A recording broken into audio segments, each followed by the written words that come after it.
There's a bigger dream waiting for you, just waiting for you to step into it. Oh, what I'm putting out is what's coming back. Let me get real clear about what it is I'm putting out. Real clear. So, I read a book about 1989 called Seed of the Soul.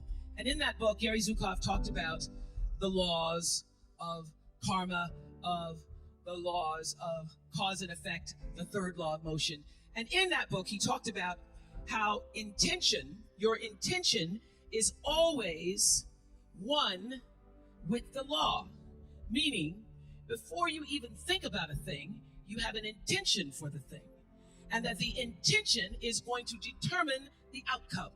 That's why the same people can go to the same church service and somebody walk down the aisle just to be seen to put some money in the church, and somebody else who just goes and just has a little bit to offer. The intention with which you give, the intention with which you serve determines the outcome. So when I figured that out, I went, whoa, I changed everything I did on my show. I called in the producers and I said, from this day forward, I will no longer be speaking to the KKK.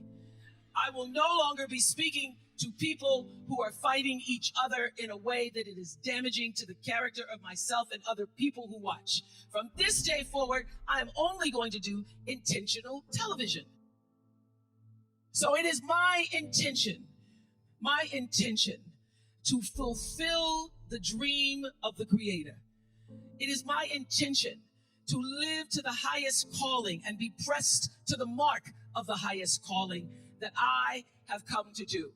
And when you can ask the Creator, ask that which made you you, what is your dream for me? I guarantee you, instead of you trying to define the dream, what is your dream for me? If you're able to lean into the dream that the universe and all the forces of light and love and power and grace by all the names that we call God has for you, nobody can touch you. Every single day, I would have a pre-show meeting and have the producers come in and state to me, what is your intention? How do we want to use whoever is on this show, whatever is happening on this show, to serve the audience in a way that fulfills the mission of uplifting, enlightening, encouraging, as well as entertaining. And if it doesn't do that, then I can't do it. There's a bigger dream waiting for you, just waiting for you to step into it. To step into it. Your life is big.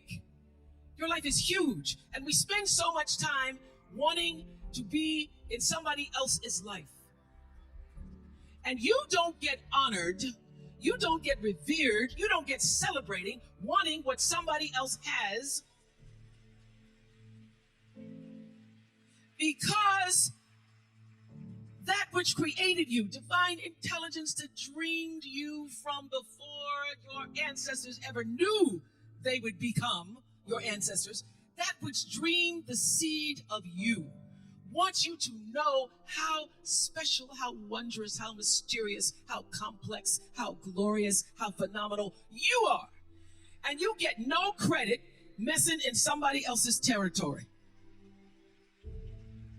or trying to have power over something you have no control. Another one of my favorite teachings is The Wizard of Oz. When the Wicked Witch of the West says, go away from here because you don't have any power here, you have no power in any territory other than your own. Oh, but you are the master of that. You get to be the master of your own fate. You get to be the captain of your own soul. And if you just manage that, if you just took care of your territory, oh, the glorious, glorious, glorious, wondrous opportunities and possibilities that are waiting for you. So the question is, what are you resisting? What are you pushing against? What are you not allowing? What are you blocking because you have this idea of who and what you're supposed to be, instead of leaning into the dream that's already been created and waiting for you? It's waiting for you. And the second, it's an instant thing. It's a shift in the way you see yourself and the power from which you have come. I went through some tough times after I left the Oprah show. I made a conscious decision that when I felt I had said all that I could say and the audience had heard it, that I would move on and that I would not spend my life regretting or trying to hold on to what used to be or hold on to what I had. So I dreamed this dream of starting a network. And in the beginning, it was a struggle. It was a struggle because honest to goodness, I did not know what I was doing. I was trying to figure it out. I thought that the Oprah show audience would follow us to OWN. And then I realized y'all didn't have cable.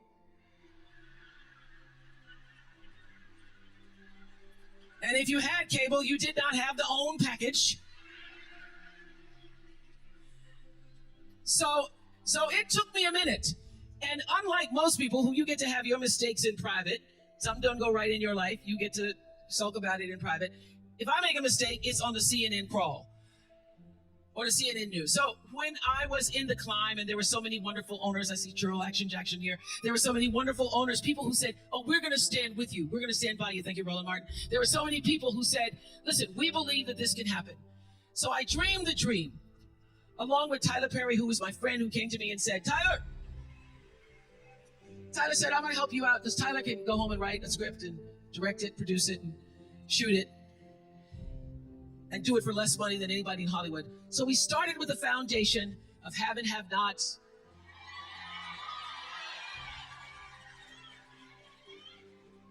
If loving you is wrong, love thy neighbor, Mama Hattie. And then I started to dream another dream about scripted television, because in the beginning I was told you couldn't do it. You couldn't do it, didn't have enough money to do it. And I dreamed the dream. I read Proverbs 11:28 that says, those who trust in their riches will fall, but the righteous will rise and thrive like a green leaf.